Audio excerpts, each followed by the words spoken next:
Pernah melihat potongan hewan seperti ini kan? Tapi selama ini kalian tahu nggak apa sebutannya dalam bahasa Indonesianya?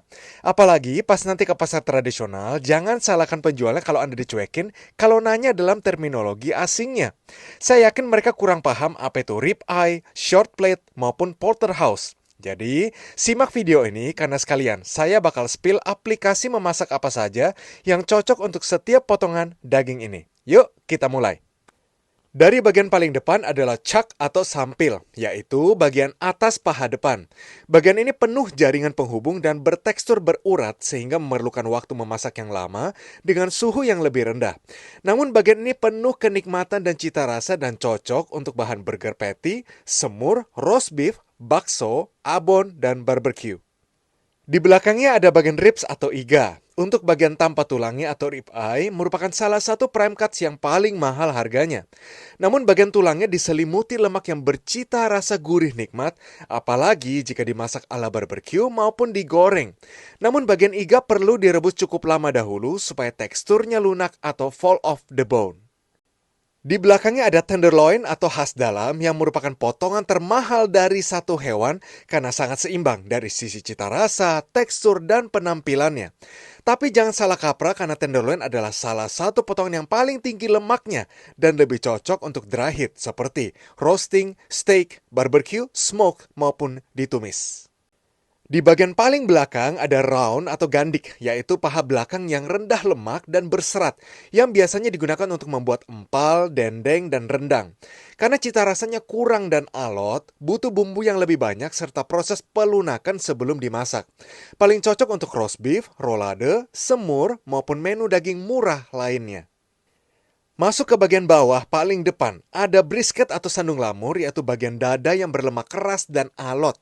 Tidak seperti iga, lemaknya tidak meleleh saat dimasak, sehingga lebih cocok untuk roasting, brining, smoking, canning seperti cornet atau sosis, maupun menu lokal seperti daging untuk rawon, soto, asam-asam iga, dan hidangan berkuah lainnya.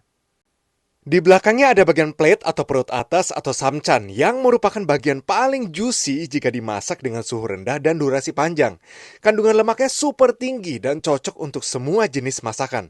Namun biasanya akan dipresto atau direbus lama dahulu untuk melunakannya. Potongan ini juga bisa untuk daging giling, bacon, semur, kalbi, dan kornet. Di belakangnya adalah flank atau perut bawah yang teksturnya kenyal namun bercita rasa tinggi. Otot perut ini alot dan keras sehingga harus dilunakan terlebih dahulu sebelum dipakai untuk bahan tumisan, sate, roast beef, fajita, semur, dan isian sandwich. Karena sulit diolah, maka harganya lebih murah namun bisa dijual mahal jika kreatif kokinya. Lalu di bagian tengah ada sirloin dan short loin atau khas luar yang juga merupakan salah satu prime cuts yang termahal.